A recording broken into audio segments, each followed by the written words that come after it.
BNSS பிரிவு 368 மனநிலை சரியில்லாத நபர் நீதிமன்றத்தின் முன் விசாரணைக்குட்படுத்தப்பட்ட வழக்கில் நடைமுறை. 1.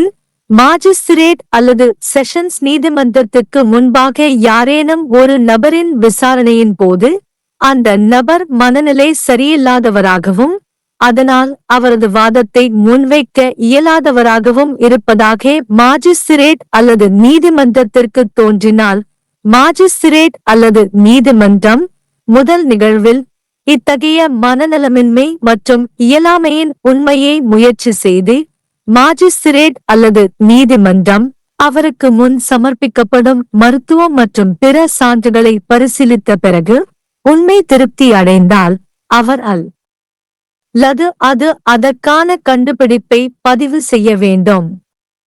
விளைவு மற்றும் வழக்கின் அடுத்த நடவடிக்கைகளை ஒத்திவைக்கும். 2. விசாரணையின் போது மாஜிஸ்திரேட் அல்லது அமர்வு நீதிமன்றம் குற்றம் சாட்டப்பட்டவர் மனநிலை சரியில்லாதவராக இருப்பதைக் கண்டால் அவர் அல்லது அது அத்தகைய நபரை மனநல மருத்துவர் அல்லது மருத்துவ உளவியலாளரிடம் கவனிப்பு மற்றும் சிகிச்சைக்காக அனுப்ப வேண்டும். மேலும் மனநல மருத்துவர் அல்லது மருத்துவ உளவியலாளரிடம் குற்றம் சாட்டப்பட்டவர் மனநிலை சரியில்லாதவரா என்பதை மாஜிஸ்திரேட் அல்லது நீதிமன்றத்திற்கு தெரிவிக்கலாம். ஆனால் குற்றஞ்சாட்டப்பட்டவர் மனநல மருத்துவர் அல்லது மருத்துவ உளவியலாளர் வழங்கிய தகவல்களால் பாதிக்கப்பட்டிருந்தால் மாஜிஸ்திரேட்டுக்கு அவர் மருத்துவ வாரியத்தின் முன் மேல்முறையீடு செய்ய விரும்பலாம். அருகிலுள்ள அரசு மருத்துவமனையில் உள்ள மனநல பிரிவு தலைவர் மற்றும் அருகில் உள்ள அரசு மருத்துவக் கல்லூரியில் மனநல மருத்துவத்தில் ஒரு ஆசிரியர். 3. துணை பிரிவு 2 இல் குறிப்பிடப்பட்டுள்ள நபர் மனநலம் குன்றியவர் என்று மாஜிஸ்திரேட் அல்லது நீதிமன்றத்திற்கு தெரிவிக்கப்பட்டால் மாஜிஸ்திரேட் அல்லது நீதிமன்றம் மனநலமின்மை குற்றம் சாட்டப்பட்டவரை தற்காப்புக்குள் நுழைய இயலாமல் ஆக்குகிறதா என்பதை மேலும் தீர்மானிக்க வேண்டும்.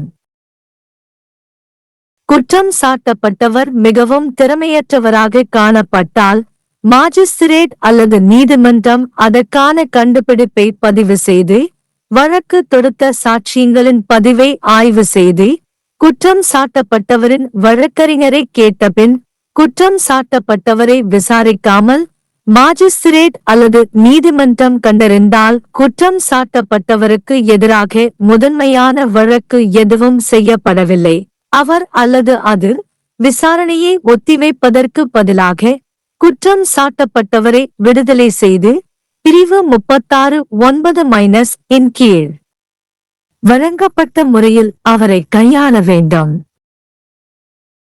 ஆனால் மாஜிஸ்திரேட் அல்லது நீதிமன்றம் குற்றம் சாட்டப்பட்டவருக்கு எதிராக முதன்மையான வழக்கு பதிவு செய்யப்பட்டுள்ளதை கண்டறிந்தால் அவர் மனநல மருத்துவரின் கருத்துப்படி அத்தகைய காலத்திற்கு விசாரணையை ஒத்திவைக்க வேண்டும்.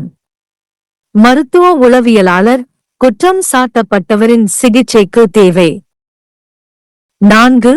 மாஜிஸ்திரேட் அல்லது நீதிமன்றம் குற்றம் சாட்டப்பட்டவருக்கு எதிராக முதன்மையான வழக்கு பதிவு செய்யப்பட்டு அறிவுசார் இயலாமை காரணமாக அவர் தற்காப்புக்குள் நுழைய இயலாது என்று கண்டறிந்தால் அவர் விசாரணையை நடத்தக்கூடாது மற்றும் குற்றம் சாட்டப்பட்டவரை கையாளும்படி உத்தரவிடக்கூடாது. பிரிவு 369 இன் படி बीएनएसएस धारा 368 न्यायालय के समक्ष विचारण किए गए विकृत चित्त व्यक्ति के मामले में प्रक्रिया। 1. यदि मजिस्ट्रेट या सत्र न्यायालय के समक्ष किसी व्यक्ति के विचारण के दौरान मजिस्ट्रेट या न्यायालय को ऐसा प्रतीत होता है कि ऐसा व्यक्ति विकृत चित्त है और फलस्वरूप अपना बचाव करने में असमर्थ है, तो मजिस्ट्रेट या न्यायालय प्रथमतः ऐसी विकृत चित्तता और अक्षमता के तथ्य का परीक्षण करेगा और यदि मजिस्ट्रेट या न्यायालय उसके समक्ष प्रस्तुत किए जाने वाले चिकित्सीय और अन्य साक्ष्यों पर विचार करने के पश्चात इस तथ्य से संतुष्ट हो जाता है तो वह इस आशय का निष्कर्ष दर्ज करेगा और मामले में आगे की कार्यवाही स्थगित कर देगा। 2. यदि विचारण के दौरान मजिस्ट्रेट या सत्र न्यायालय को अभियुक्त के मानसिक संतुलन बिगड़ने का पता चलता है तो वह ऐसे व्यक्ति को देखभाल और उपचार के लिए मनोचिकित्सक या नैदानिक मनोवैज्ञानिक के पास भेजेगा और मनोचिकित्सक या नैदानिक मनोवैज्ञानिक जैसा भी मामला हो मजिस्ट्रेट या न्यायालय को रिपोर्ट करेगा कि अभियुक्त मानसिक संतुलन बिगड़ने से पीड़ित है या नहीं, बशर्ते कि यदि अभियुक्त मनोचिकित्सक या नैदानिक मनोवैज्ञानिक जैसा भी मामला हो द्वारा मजिस्ट्रेट को दी गई सूचना से व्यथित है तो वह मेडिकल बोर्ड के समक्ष अपील कर सकता है, जिसमें निम्नलिखित शामिल होंगे। क. निकटतम सरकारी अस्पताल में मनोचिकित्सा इकाई का प्रमुख और ख. निकटतम सरकारी मेडिकल कॉलेज में मनोचिकित्सा का संकाय सदस्य।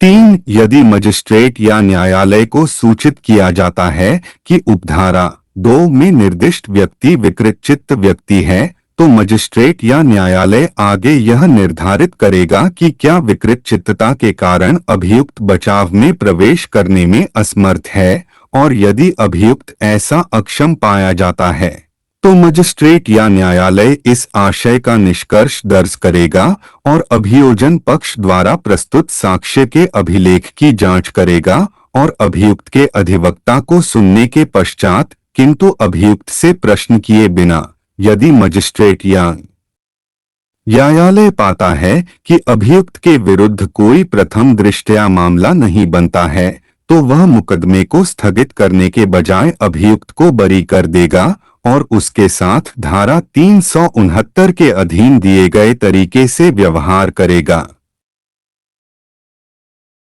बशर्ते कि यदि मजिस्ट्रेट या न्यायालय पाता है कि अभियुक्त के विरुद्ध प्रथम दृष्टया मामला बनता है जिसके संबंध में विकृत चित्तता का निष्कर्ष निकाला गया है तो वह मुकदमे को ऐसी अवधि के लिए स्थगित कर देगा जो मनोचिकित्सक या नैदानिक मनोवैज्ञानिक की राय में अभियुक्त के उपचार के लिए आवश्यक है।